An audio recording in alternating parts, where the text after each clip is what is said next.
I'd like to call the Budget and Public Employees hearing to order. Madam Clerk, would you please call the roll? Vice Chair Boyd, Alderman Oldenburg, Alderwoman Velazquez, Present. Alderwoman Sunier, Present. Alderman Aldridge, Present. Chair Spencer, Present.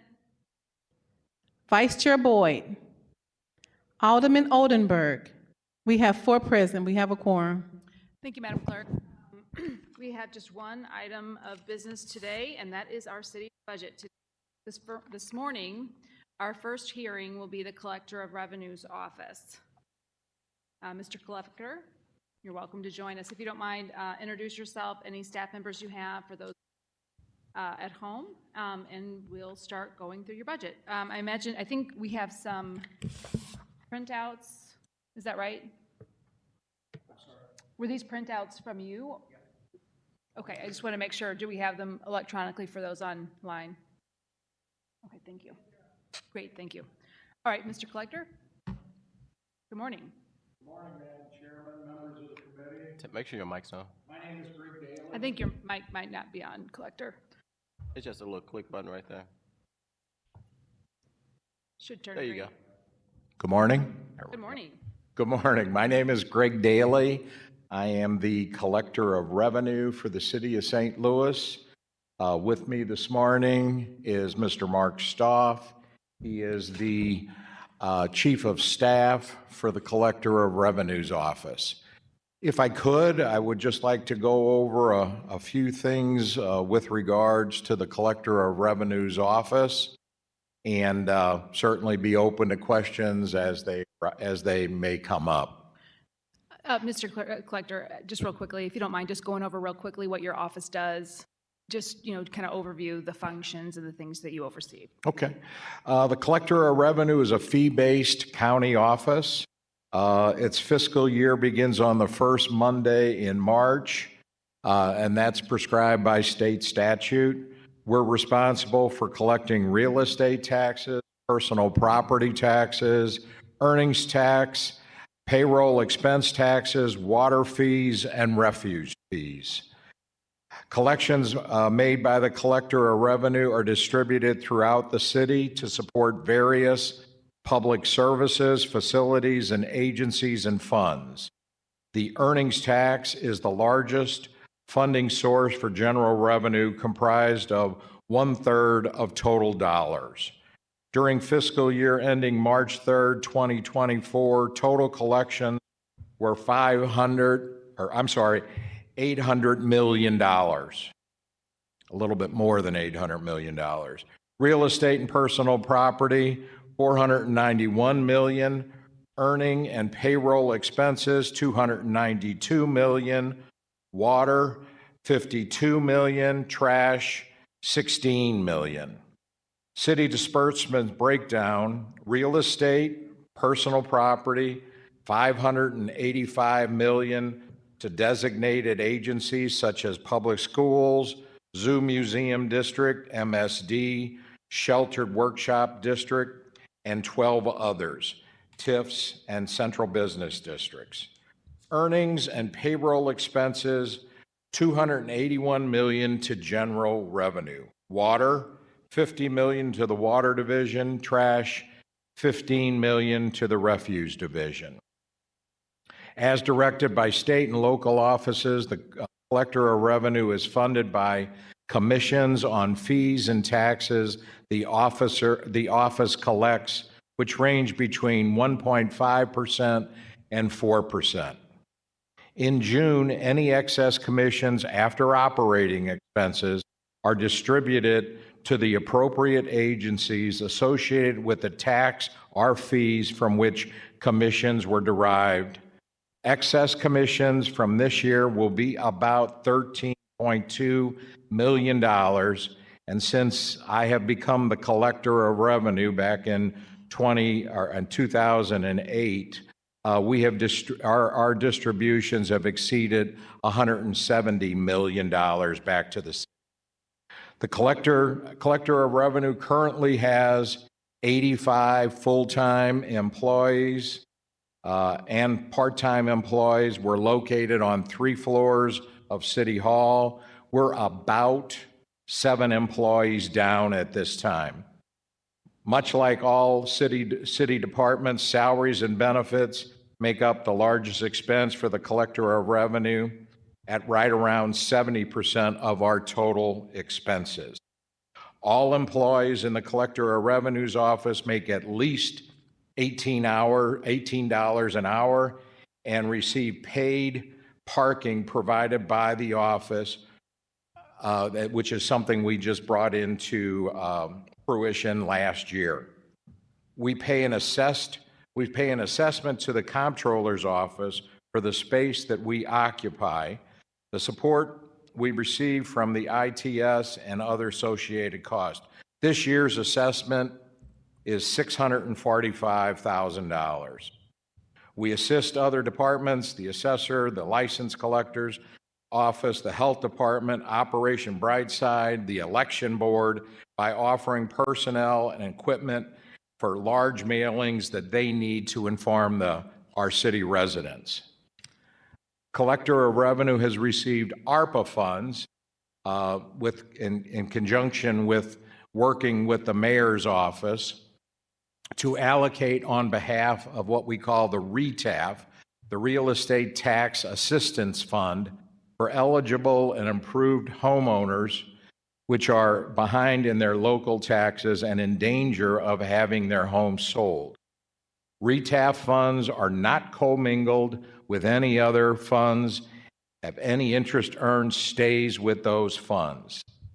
Again, the Real Estate Tax Assistance Fund is in a partnership with includes Park Central Development, Prosperity Connection, Legal Services of Eastern Missouri, and the Collector of Revenue for the City of St. Louis is already, with conjunction with the RETAF funds, have been able to save 102 owner-occupied homes from tax sales. That has impacted about 199 residents from 42 neighborhoods throughout the city.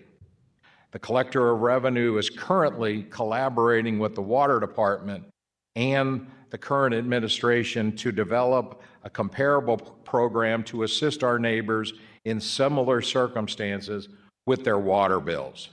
Collector of Revenue is an active participant in the development of the Senior Citizen Property Tax Freeze Credit and appreciated the opportunity to have a seat at the table along with the Assessor's Office and representatives from both the administration and the Board of Aldermen. That pretty much sums what we do in the Collector's Office. And again, with me this morning is Mark Stoff, who is our Chief of Staff, and will be more than glad to answer any questions the committee may have. Madam Chairman. Thank you, Mr. Collector. Did you want to go through your budget I have here, or should we take questions on the function of the office before? Do any members of the committee have questions on the function of the office before we kind of go through the budget? Okay, doesn't look like we do. So, Mr. Collector, you're welcome to introduce your budget to us. Thank you. Get my notes together.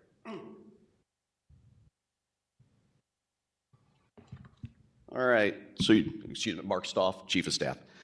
You should have in front of you the fiscal year 23-24 budget, what the actual expenses were, and now the proposed fiscal year 24-25 budget. Just a couple of notes on that. The estimate for fiscal year 24 was $12,742,422, and the actual expenses totaled $12,627,000. So there was a $115,049 that we were under budget. Those realized savings will be redirected to the excess commissions, and they'll be distributed accordingly. This upcoming year, we further reduced the budget to reflect the decreased expense associated with the new earnings tax system that should be online for calendar year 2025. The earnings tax system, as well as a new system for property tax, were necessitated by the imminent decommissioning of the mainframe. So I don't know if you know that The city had operated on a mainframe for about 60 years. There were no significant improvements to that system, nor was there anybody coming up that was familiar with the system or the programming of the system. So that's going the way of the dodo. So we kind of went out on our own to find a couple of systems. We've contracted with a couple of different people. We're moving forward with that. We do anticipate that licensing and maintenance agreements for both of those systems will increase in the following fiscal year once both of those systems are fully operational. But we should also see a significant reduction in our assessment from the comptroller because we'll be off of that. If you look, roughly 70% of the budget is employee and benefit related expenses, as Bailey alluded to. We're budgeting for about a 4% increase in salaries and related benefits. As you know, hiring and retaining employees continues to be a challenge. So we've struggled with that as much as anybody. So you can see that our regular salary expenses fell a little bit while our per performance payments went up. And the reason for that is we have very good and loyal people who have retired from our office but have agreed to come back in times of need and assist us through some situations when we've lost employees, critical or otherwise. And that's been a benefit for us to be able to pull upon their institutional knowledge and bring them back on board. But obviously that comes with an expense. Printing and postage, you'll see that went up a little bit. And that's going to continue to rise. That's the nature of the beast. But what we're hoping is with the new systems coming online, as we get more into e-filing and e-billing and creating taxpayer portals for facilitating online communication, that will decrease in the years to follow. We also expect, if you look down, forget what line it is, under non-capital equipment office remodeling, we see a large increase in there. One of that is it's expected to be that the IRS will have additional requirements for us when the new earnings tax system comes online that will necessitate some infrastructure changes as well as just physical barriers to protect the data on the fourth floor. Thank you. Okay, so do you have any, one of the things we, as you know, when we go through our budgets here for city departments, we're always looking for ways to help and to understand if there are any shortcomings. It doesn't have anything in the budget that has not been funded. And I believe that's a function of kind of how the budget is set by your office. Correct. So I don't have the staffing numbers here. Can you just tell us, I know, one of the unusual things about having county offices that we have a kind of a personnel department that handles hiring for the city employees, and each of the county offices has their own sort of hiring practices, HR department, et cetera. Sure. But can you tell us just a little bit about your staffing levels and kind of how staffed you are at this time? Yeah, we're about 7 employees down in various departments. It's not a significant issue at the moment, but we are realizing it is very difficult to get people even in the door to interview. We have set up interviews, we've made the necessary calls, and the day comes and the employee doesn't show up. The other thing we're seeing is retention of the employees. We'll get an employee in, we train them for 6 months, and then they find another opportunity and they move on. And if you look at resumes nowadays, you will see that as a developing pattern, which is job hopping. And certainly we don't begrudge anybody for moving on and finding a better opportunity. What we try to do is engage with all of our employees to see what kind of things can we do to keep them in the office. And one of the first things we did was pay to park. Nobody wanted to pay to park, and I get that. You show up for work, I got to pay you just so I can come in and do my job and then go home.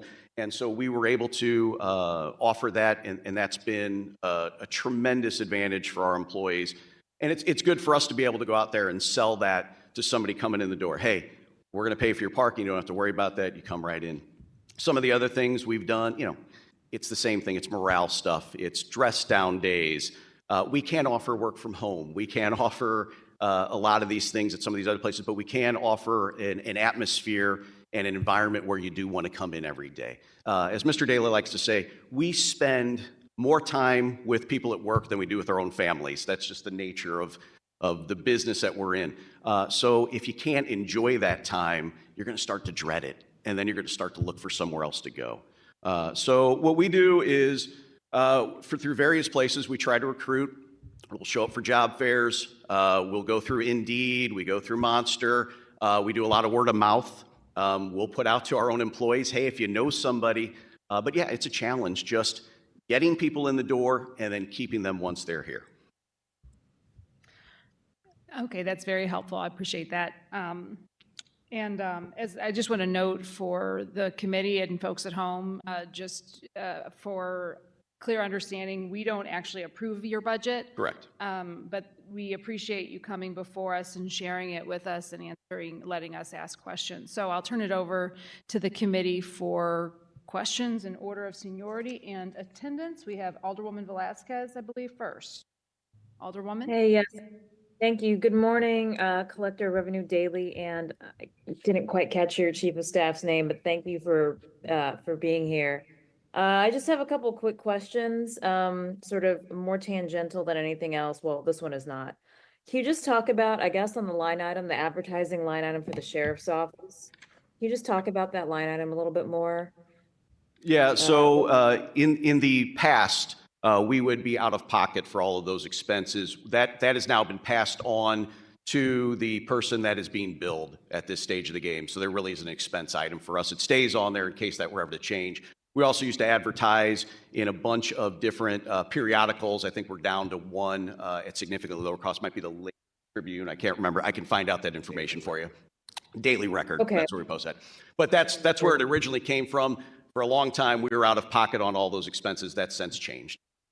Okay, good. Thank you. That's helpful. Not the Daily Record as in Mr. Daily. That was Correct.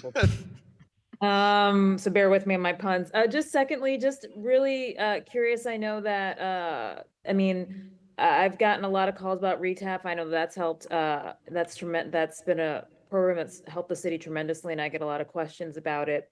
I know you're developing this program with the water department, but could you just, do you have any data or insights you could share on maybe the amount or level of people that this program could serve?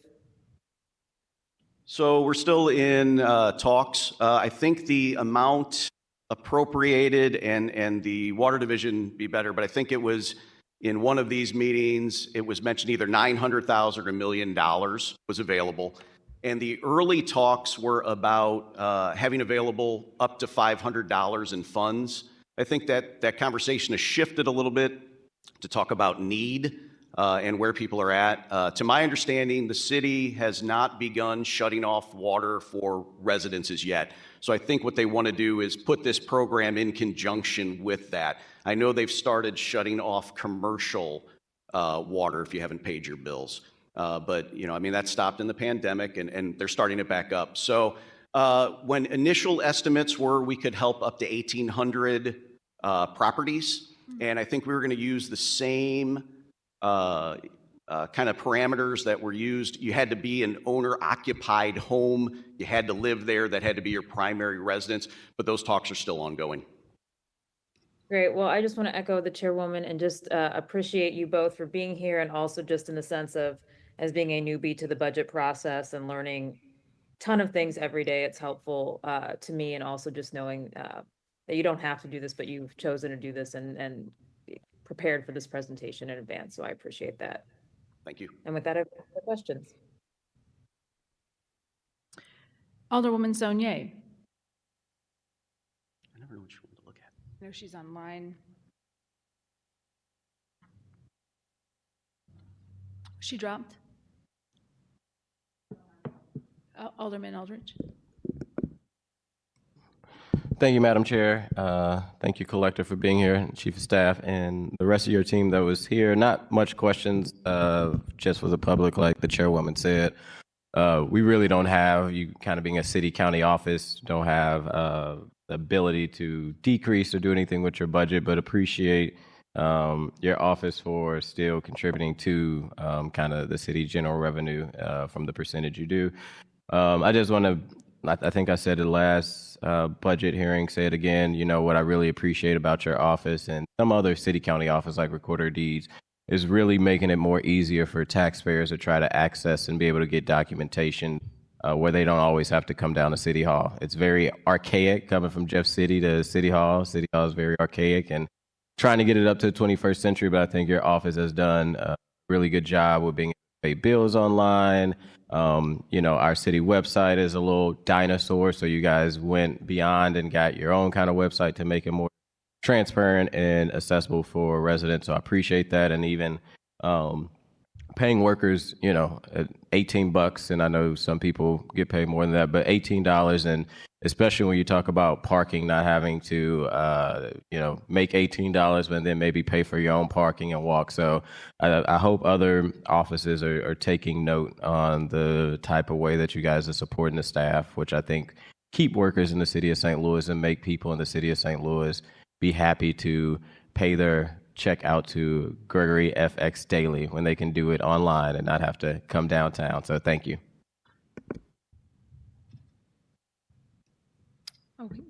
Okay, I think that's it for the committee today. I just had a couple quick questions. I mean, first of all, I want to say, Ryan reminded me that the detail in this presentation is so much more than last year. You heard our request for that. Thank you for doing that. We really do appreciate you accommodating the kind of more in-depth process that this committee is undergoing as far as our budget's concerned. I'm just curious about the remodeling. It's a big increase. Of course, our whole entire city hall, I think, could use a facelift, but just curious on that piece. What can residents expect from your new office? Well, it'll be dictated by what the IRS tells us we have to do. So one of the things, in order to protect the data, you have to have everything built from the floor all the way to the slab of the ceiling. So you have to go past drop ceilings. You also have to have, we're going to end up having coded doors to be able to access both coming into the building on the fourth floor and then also into the private areas. So we've got to redo all of that. And then there's some infrastructure changes as far as the new system will operate from the cloud. And so based on that, we have to have quite a bit more cybersecurity to make sure we're protecting that data. So right now we've estimated at 125,000, but we're still a ways off from even putting that into play. Okay, your budget here says 194. I imagine that. That's so we have our regular stuff that's in there. The 125 is specifically for that. Something that's not. I mean, we see legal fund of 142. Is that obviously the collector's office has been in the news significantly lately because of the lawsuits related to our earnings tax. Is the legal fees associated with that reflected in the budget? Yeah, so everything is included in there, everything that we do that has to do with the law department. We have outside counsel for the most part handle those cases. So it's not just specifically to the earnings tax, it's anything that comes our way. Okay, is that part of this professional services line and the legal? Yeah, that's all combined. The city councilor fund, is that funding the city's legal department? Yeah, it's a pay-in if we have to pay them for anything. Do you pay for the office space? We do. So that's what we pay the assessment to the comptroller's office for. That's $645,298. So we're essentially renters in the building. We lease space, if you will. That's what I thought. I don't see that on the. You said that's Mark. That's where. That's going to be line 122, cost allocations, comptroller office. Okay. Thank you. I didn't see that as Yep. that. Okay. Well, this is really helpful. I mean, I think certainly, the fact that our collector's office is a separate county office is fairly unusual as a municipal governmental organization. And so, again, we thank you for being here. It looks like my colleague from the 6th has a question. Alderwoman Velasquez, you're recognized. Thank you, Chairwoman. I always have follow-up questions for you. Just a quick question on the city councilor's line item.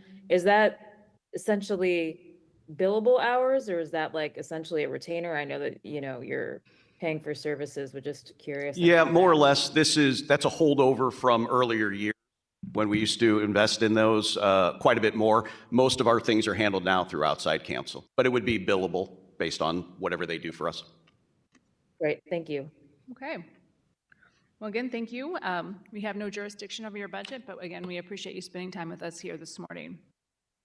And with that, seeing no additional questions for the collector, we can adjourn this portion of the meeting. Thank you so much for being here today.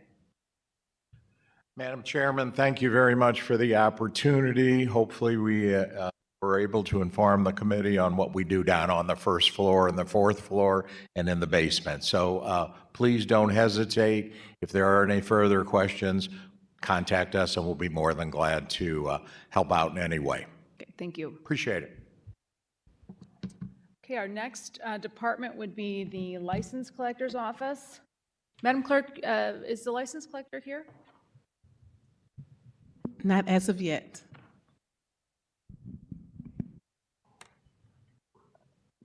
Would someone mind, Madam Clerk, I hate to ask, but could someone contact the License Collector's Office and ask if they're joining us today? And with that, I'll take a 10-minute recess to wait for the license collector.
Okay, I'd like to call the Budget and Public Employees Committee hearing back to order. Our second order of business for the day is the License Collector's Office. I want to acknowledge that while our calendar here says 10 o'clock, there may have been some miscommunication. I want to thank the license collector for accommodating and coming down a little bit early here this morning. Sometimes, with all of these hearings, there could be a little hiccup here and there, so our apologies on that front. Madam License Collector, if you may approach the dais, what we're asking department heads to do, as usual, is just to give an introduction of yourself, any staff who is with you, describe briefly the kind of things that your office oversees, and then we'll go through your budget and ask questions. All right. I actually have a opening statement that we had prepared, and so I can just go ahead and read that if you need me to. Excellent. Madam License Collector, if you don't mind introducing yourself as well as your staff, we will appreciate it. I'm Mavis Thompson, license collector for the city of St. Louis, and I have with me today my chief of staff, legal counsel Lee Goodman, and also our finance manager, Barbara Peebles. Good morning. And we thank you for allowing us to do this opening statement. The License Collector Office was created under the statutory authority of the revised statutes of the state of Missouri, Chapter 82, Section 340. To be exact, my statutory duties span the breadth of the entire city of St. Louis. We have exclusive authority to issue all licenses, receipts for business license taxes, with the exception of two types. That is the dram shop, which is the liquor license, and boat and wharf license. Number two, we also have the authority to revoke licenses under stated circumstances, such as the owners are convicted of violations of the law and or ordinance related to said licenses. Additionally, the city of St. Louis via ordinances may impose license taxes and penalties upon the businesses codified in Article 22, Section 1 of the city charter. There is a plethora of such businesses ranging from antique dealers to wine manufacturers. In summary, the License Collector's Office is a fee-based revenue-generating entity, which means that we do not receive any revenue from the city of St. Louis. Instead, in fact, we issue revenue to the city of St. Louis. In fact, we distributed approximately $61 to $65 million annually to the city's general revenue fund and other city and state agencies, such as the public school libraries, public schools themselves, state fund for the blind, and the like. Pursuant to the Missouri state statutes, a percentage of these fees collected are retained to operate our offices. And so that is our presentation. One last thing is during the fiscal year of June 22 through May 23, we collected $65 million. We distributed $51 million to the city's general revenue fund. We distributed $12 million to other agencies, and we retained $2.5 million, and out of that, over 90% of it went to our personnel salaries. Thank you, Madam Chair and officers, for allowing me to make this presentation. We also have a folder for you, and we can go over any of those budget numbers that you would wish. Thank you, Madam License Collector. It would be helpful if you want to kind of go through your budget here. All right. And so again, our fiscal year runs from June to May to June. And so a little different, and so that's why some of the figures may be a little fluctuated sometimes, because that's our fiscal year. We're not on a calendar year. Can you help us understand why that might be? Because of the ordinances. We didn't decide what the fiscal year was. Okay. Ready now? Yes, we're ready. Thank you. All right, thank you. And so on that first category, you have the different types of revenue that we bring in. We bring in municipal tax revenue, which is basically mostly all of the small businesses that don't do manufacturing. or not a hotel or a motel or Airbnb. So that's our general license, is the municipal tax revenue. The next category is manufacturing tax revenue, such as Anheuser and those other businesses that actually manufacture something per, again, a statutory definition. Hotel tax revenue, also convention and tourism tax, and Airbnb. So those are our categories of revenue. And so last year, our fiscal year, we proposed general revenue for those categories, and you will see those listed. Then out of our actual partial, and we say partial because we're just now at the end of our fiscal year and we don't have that 1 month added on. But out of the partial and actuals for 2023, 24, those are the revenues that we actually did collect. And then currently proposed for next fiscal year, you'll see those amounts. Any questions in that category, Madam Chair? Madam License Collector, we'll just kind of go through the budget and then we'll kind of go through the committee with questions at the All end. right, gotcha. Okay, and so then the next is distributed to the city treasurer.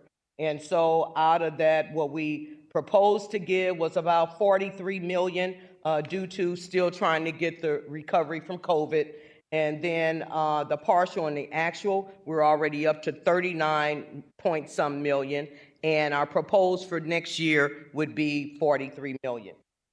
And then distributed to other agencies. Like we said, so many of the different agencies, we proposed that we would distribute about 26 million. We actually distributed to this date 24 million, and the current proposed for next year is 26 million.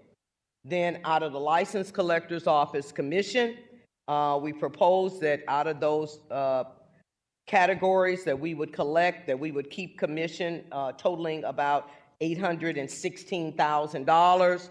And we actually, to date, we have already got up to $1,700,000 and some dollars. And we propose next year that out of the commission, we would be able to keep $1,896,000, so to speak. And so that's our budget. And if you want me to go through the different categories of how we spend that in our office now, I'll do that as well. Okay, thank you. And that's on the second page. Okay, thank you. That would be helpful. All right. And so for personnel services, like I said, we're right up to about 92 to 94% of our total budget, which was 1.8 million last year. We proposed that that would be 1.7 or so million this year, but the majority, vast majority of the money that we bring in and are able to keep due to commission goes to salaries. The second category will be supplies, paper supplies, first aid, other supplies like that. We're proposing anywhere from $18,000, which is about 1% of our budget. Equipment means repairs to office equipment, such as our computers and things like that, and office rental equipment as well. And so we're proposing for our next fiscal year that we would spend about $37,000 on equipment. Contract services, we contract for our postage. We also contract for our copiers, some additional, if we needed, some deep cleaning type things, files, record storage, online processing. We have 2 of those that we pay for, printing, copying, and payment to the city for our leased space. And so we're saying that that's going to be about $71,000 or 3.75% of our budget. Auto, gas, insurance, storage, repairs, vehicle purchases, and we have five in our fleet. Yeah, 5 or 6 in our fleet, and so that's about $18,000, 1% of our budget. And last, we do tuition reimbursement, and so we have education, training, forums, and our tuition reimbursement, and we're saying that that's going to be about $4,741, which is 0.25% of our budget. Okay, thank you, Madam License Collector. I think, if you don't mind, just overview of the personnel portion of your budget making up the majority of it. Just roughly how, if you could just describe how many employees you have, how many vacancies, et cetera, just so we get an idea of the size. Well, we don't go by vacancies, we just work with how many that we have, and right now we have 32. Well, that's what we had when we started for this proposed, but right now on board. Okay, right now on board 29. 29? Yes. Do you have job openings at the moment? Like I said, Madam Chair, we work with what we have. We could use more employees, but again, we have to look at our budget because of our starting salary is so high. And so I wouldn't say that we have openings, but we could use people in our finance department, and that's primarily what we're looking for right now. I'm sorry, I'm a little bit confused. So you do have job openings? And it's not, the way we do hiring for these county offices is a little bit confusing, I think, for many people, because we have a personnel department which handles hiring for the city, but our license collector's office is a separate county office. That's correct. And so you have your own hiring practices and HR department, for example. That's correct. And so with your 29 employees with these openings, do you have job openings posted somewhere? And like I said, madam, no ma'am, we do not have any job postings posted right at this second. But when we do have job openings, yes, they're posted. St. Louis Post-Dispatch, St. Louis American, and just word of mouth. Okay. I'll turn it over to the committee for questions on the license collector's office. Order of seniority and attendance, Alderwoman Velazquez. Great, thank you, License Collector Thompson, for being here. I actually cannot seem to find a copy of the presentation, so it's hard for me to ask specific questions at this time. I guess one just general, general question I do have for you though is, what are the types of permits that are the highest source of, I don't know if it's in that budget document, but the highest source of revenue in the city, or maybe the top 2 or 3? Manufacturing would probably be our highest, and then, but actually when we look at the general ones, and those are called our municipal taxes, because there are so many more businesses, but the manufacturers pay more. So right around municipal or manufacturing. Got it. So the manufacturers pay more, even though it might be less licenses. That's correct. Okay. That's all I really have for now. I might have questions just later once I get a look at the line item, but thank you again for being here. We appreciate it. No problem, madam. Is there a way to share the documents with her? We are working on that. All right, thank you. We're working on that. Alderwoman Saunier. Thank you, Madam Chair. Hi, Madam License Collector. Always nice to see you. How are you? Good. I feel like actually as a result of Alderwoman Velazquez and some of the work that she's leading with the Special Red Tape Committee, I've been learning so much more about your office and how pivotal it is to many of the operations in our city. I also learned a little bit with the commercial regulation for Droneville too. Right. So I think a lot of this makes sense. I guess the only thing that I would like to know more about, because it's something that I'm actually I think it could be a good idea for more departments to have. Could you talk about your education and training and forms and tuition reimbursement, what that extends to? Like, is it certain courses, or just how does that work? Well, the thing is, it is certain courses, and those are, related to whatever type of business that they're doing. But because we did not have that many folks that were going into businesses and things like that, business administration, we had some folks that were doing nursing or whatever, and so we extended it to them as well. That's excellent. Do you have an idea? Because this is it's so small, but is that just because it's just not many people take advantage of the Exactly, benefit? and we don't have that many people that are going to school during that time. We haven't had one within the last 2 or 3 years, actually. We did have one employee that graduated, and she stayed with us. Well, congratulations to her. And do you kind of, when you're trying to seek how much funding you're going to put in your budget for that, do you kind of just ask around your office what employees are interested, like how, I guess before you were used to running it, how did you get an idea of how much funding you should allocate or ask for during your process?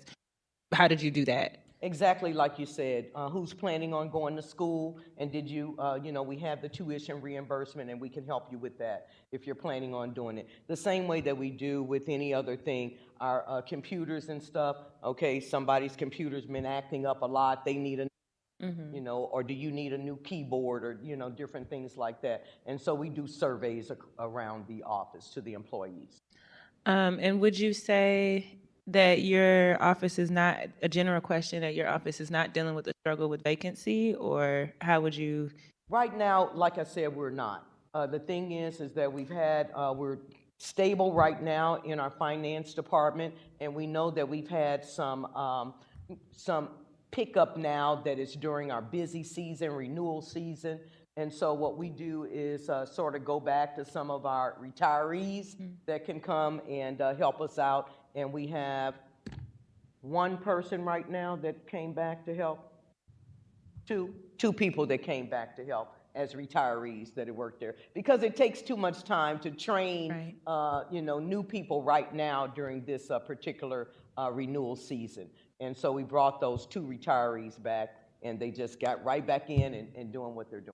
All right, well, thank you so much, Madam License Collector. You're welcome. Thank you. Alderman Aldrich. Thank you. Thank you, Madam Chairwoman and members of the committee. Thank you, License Collector, for being here, and all your staff that is here. I guess I'm maybe a little biased because I used to work in that office, so I know the great ship that you run. I really don't have any questions. Also, with it being a city-county office, you work on kind of a different schedule from the regular budget and the input. The input's important, but we as the budget committee, we don't have too much control over it. But I do want to highlight some of the stuff that the office is doing. It is, as I think this board is working hard, and Daniela Velasco, Alderwoman Velasquez, is over red tape trying to figure out, how do we make city government not so antiquated. And what I do appreciate about you is you working with alders, as long as they come to you first, because No, I wouldn't know. Wouldn't know, yeah. So being able to come to you so that you could be aware of what's going on. I know we're working on some things, and you just a great partner to work with. And this is something that affects the office. And if people don't know about the License Collector office, it's very intricate. It's a lot of different things, a lot of different licenses, a lot of different processes. Like you say, manufacturer, they have to have certain requirements. General business license have to have certain requirements. Food trucks have to have certain requirements, and all these different things. So just appreciate your willingness to work with the board as we're trying to help small businesses not make the process so hard, but with also uplifting small businesses. I know you do an event in a rotunda on a regular basis where you highlight and uplift a lot of small businesses and venues. A lot of people who may not have, brick and mortar, may have a home business license where they could be able to do work in their home or go to different events to be able to vend. But it gives another opportunity at the board for us to be exposed to a lot of these great businesses that you do, as well as I know that you used to do a lot of those education, like I said, probably have fell off, but where your office used to go in the community and, do events at Forest Park or do events in community centers to try to get people more involved, and not just a license process office of how you can get your license, but also the resources that, the License Collector office does. So no questions, just more of a praise for all the hard work that you and your staff do, especially the, everyday people that are sitting at that desk on them old mainframes, still doing the coding. I was one of those of, this business and that, and, just look forward to continuing to work with you on legislation to streamline the process for city residents and business owners. Thank you so very much, Alderman. And the thing is that we're also now working with the city and CityWorks, with our city IT department and CityWorks as well, because we're finally getting off of the mainframe and going through a whole new system. So we're really excited about that and really busy getting data together to support that effort. Can you talk a little bit about that City Works? Because people watch the budget, or they, people back home. Can you talk about what that may do to improve the process for people when they come in to get they license, and what that may be able to do for the workers to make sure that things are more accurate? And the old mainframes probably got a lot of different issues compared to the new mainframe. How that's going to help the office in the city of St. Louis? Well, right now, we're actually interviewing 2 companies for that merger into it, and so we can just give you just the kind of outline of it. But with working with them, what we're hearing that there's going to be like one portal. So one portal for the city. So you go through one portal and then you branch off like different branches. Okay, I want license collector, I want collector of revenue, I want building division, but it's all just one portal with the different branches. And so we're excited about that. Gotcha. And then for the business license process, for them to get their license, I know they got to go through, maybe start the business license and go make sure their taxes are paid. Can they pay, and it's been a while since I've been in office, I can't remember, but can they pay for their business license either new or existing online, and then maybe do they taxes online, so to streamline the process where they don't have to do the up and down thing? Or are the business license able to be paid online yet? Yes, great question. I remember that I was at a meeting of the community, and they asked if we could pay online and start your business online. I had been on the job for just a few months and had misinformation at that time and said, yes, you could. You could actually renew online, but you couldn't start online. But now you can do all of that online with certain businesses. And so that's what we do now at the License Collector's Office. Gotcha. Thank you, license collector. Welcome. Thank you, sir. Thank you. I think that does it for the committee. I have a One couple more question, Daniela.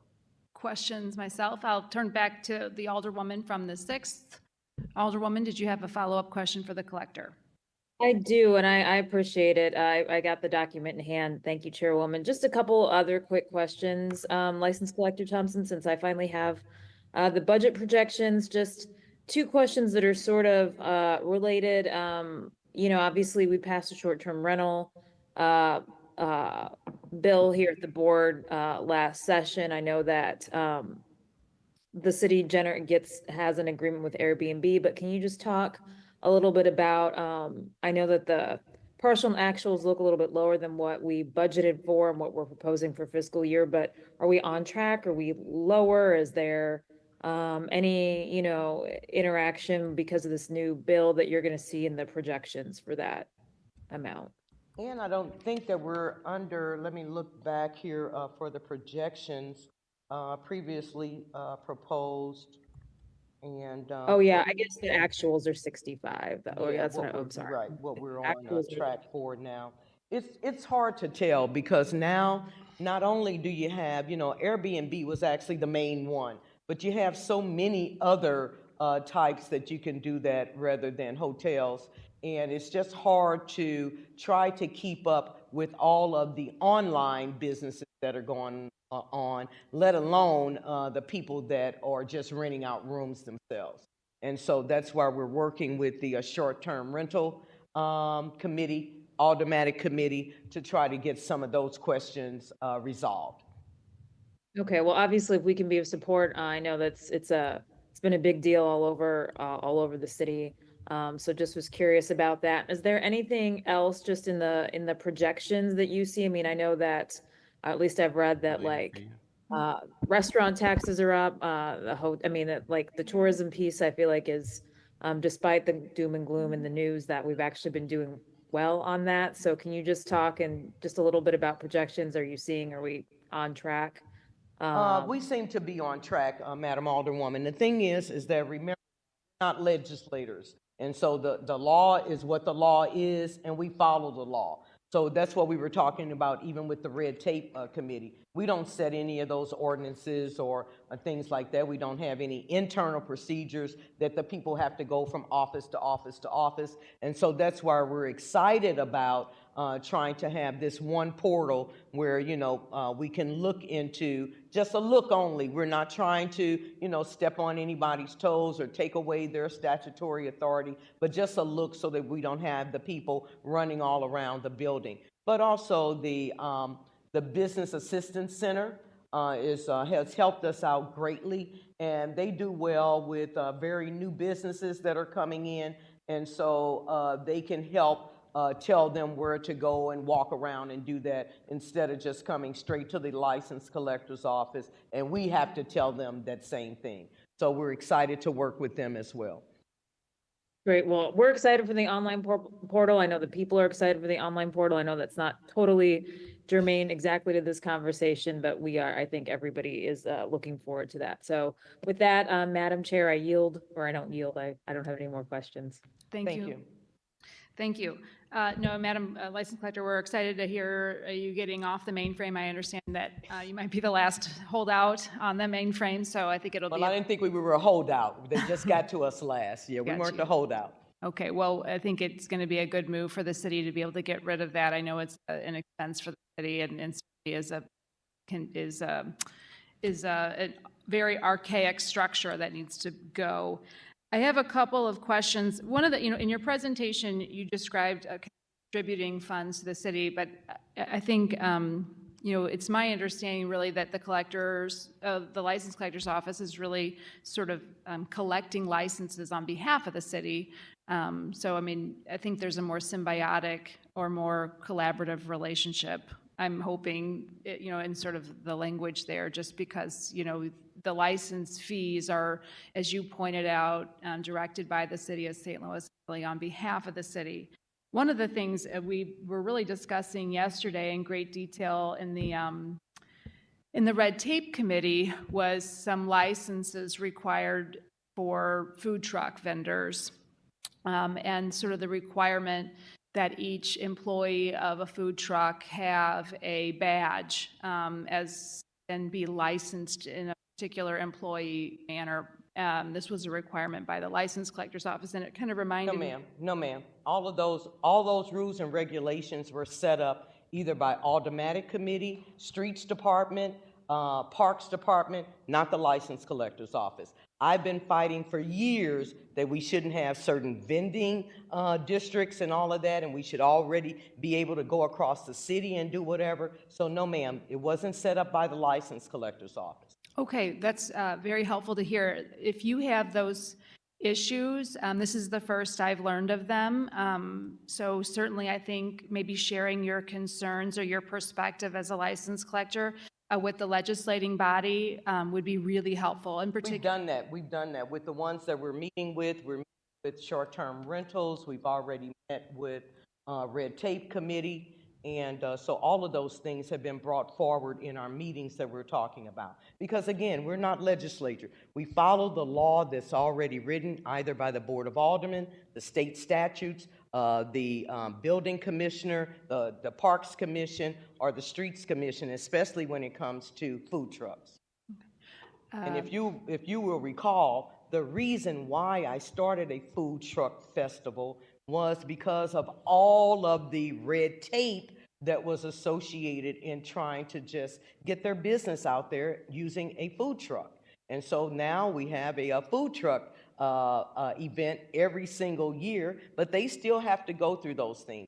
Fire inspections, not only for the state, they also have to go through a local one, whether they're using a truck or a standalone, things like that. And so I'm excited to get rid of some of those archaic, like you said, rules and regulations so that we can be a world-class city. There's no other big city like us that you can go and then you only have vending in one place. All of the rest of them, you go from vendor to vendor, from vendor to vendor, buying things, and we're stifling our small business owners by not having that. if you don't mind, you probably know this, but I'm on the Red Tape Committee. This is the first I've heard of your concerns. I would love, as a member of the committee, to hear more about them. If you could share them with the committee as a whole, I know I would be very grateful for that. These are issues. One of the questions the question I have, let me just wrap this up, would be, and you and I have talked about this in the past, license fees by business license type. So for example, we have a graduated small business license for businesses that are under, I think it's 5 people. You'll have to forgive me, I don't remember the details. But I think it would be really helpful to understand the volume and the revenue driven from the different business license types as we try to understand some of this run tape. One of the things I hear a lot from very small entrepreneurs, 1 or 2 people that are really trying to get going, is the license fees can be onerous. And if it, just kind of as we consider maybe reducing fees or eliminating them for those really small business owners, it would be helpful to kind of understand what revenue that's driven and kind of what percentage of the license fee system that makes. I know it's been hard to kind of pull those data figures together because of the mainframe, but perhaps as we move into a more digital system, we could kind of take a look at that fee structure as we're looking at the red tape and small businesses. Understanding the volume in those different categories would be really helpful. Yes, ma'am. And again, when we meet with just the chair of the committee or just a couple of people from the committee, we're expecting that they carry on that information to the entire committee. But if you want us to make a same presentation to the entire committee, we're happy to do that. And talking about getting those groups of licenses, we were very helpful in doing exactly what you're saying, the fee structure and all of that, but it was very hard when we went to home occupied license. We had all of that data, we presented it to the board, et cetera, to the entire board at that time. And so however they wanted, yes, home occupation licenses went from $200 to $25 based on the data and stuff that we gave. Committee, yes, ma'am. I appreciate that. I know No problem. all that's very difficult. Yes, ma'am. At the same time, I didn't realize, as you pointed out earlier, you had been fighting for these changes for some time. Yes, ma'am. This is the first I've learned of that, and I would just love to be informed about some of those issues that you've brought up, whether it is in a written document, a phone call, or a hearing, or any other manner in which you're communicating your concerns. I would love to be a part of, or at least on the receiving end of some of your fight. With that, I will turn it back to the Alderwoman from the 6th, who has an additional follow-up questions for the license collector. It's really just a follow-up comment, Chairwoman. We met, I know this is a little bit ancillary, but we met with the license collector last session, and we've been in communication with our office this session. So certainly, as an aside to some of the details for the licenses, as well as some of their upcoming projects, we'll follow up with their office and work on getting together either a physical presentation or a presentation to the Red Tape Committee. Thank you. Thank you, Alderwoman from the 6th. That would be very helpful. I'm excited to break down some of these barriers for business owners.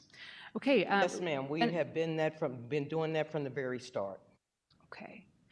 With that, I will thank you, Madam License Collector, for being here today, again, for accommodating that little confusion on the timing on the front of this hearing. Thank you, Madam Clerk, for making this move as quickly as possible for us today. We are getting out of our budget committee in record time today. Thank you all for being here. And with that, I'll take a motion to adjourn. Second. Oh, excuse me, wait. I would like to We're recessing, right? Until Excuse me, 1:30? excuse me, if I could, before we actually recess, I do have one order of business. That would be excused absences. Excused absences were requested of both Alderwoman Boyd and